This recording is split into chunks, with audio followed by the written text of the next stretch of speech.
రైతు సంక్షేమమే బీఆర్ఎస్ ధ్యేయమని రైతులకు అండగా బీఆర్ఎస్ పార్టీ ఉంటుందన్నారు మమతని బీఆర్ఎస్ నాయకులు ఏగోళపు శంకర్. కాంగ్రెస్ ఇచ్చిన హామీలు అమలు చేసేంత వరకు ప్రజా గొంతుకులమై పోరాటం చేస్తామన్నారు. పెద్దపల్లి జిల్లా మమతని అంబేద్కర్ చౌరస్తాలో బీఆర్ఎస్ శ్రేణులు ఆందోళన కార్యక్రమాన్ని చేపట్టారు. రాష్ట్ర పార్టీ ఆదేశాల మేరకు ధర్నా రాస్తారోకో నిర్వహించారు. కాంగ్రెస్ ప్రభుత్వం కుట్రలు కుతంత్రాలతో రైతులు ఇబ్బంది పెడుతున్నారన్నారు ఏగోళపు శంకర్.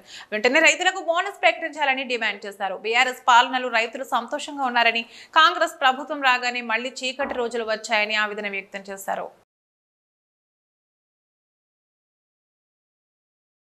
ఈరోజు గౌరవనీయులు మనందరి ప్రియతమ నాయకులు రాష్ట్ర మాజీ ముఖ్యమంత్రి గారు మరి రైతుల పక్షపాతి మన కేసీఆర్ గారు రైతులు పండించిన ధాన్యానికి 500 రూపాయలు బోనస్ ఇస్తానది కాంగ్రెస్ పార్టీ అధికారం రాగానే. కానీ నిన్న మాట మార్చి మరి ముఖ్యమంత్రి రేవంత్ రెడ్డి గారు సన్న వడ్లకే ఇస్తా అని చెప్పడం జరిగింది. సన్న వడ్ల లేదు, దొడ్డు వడ్ల లేదు, అన్ని వడ్లకు బోనస్ ఇస్తా అని చెప్పడం జరిగింది.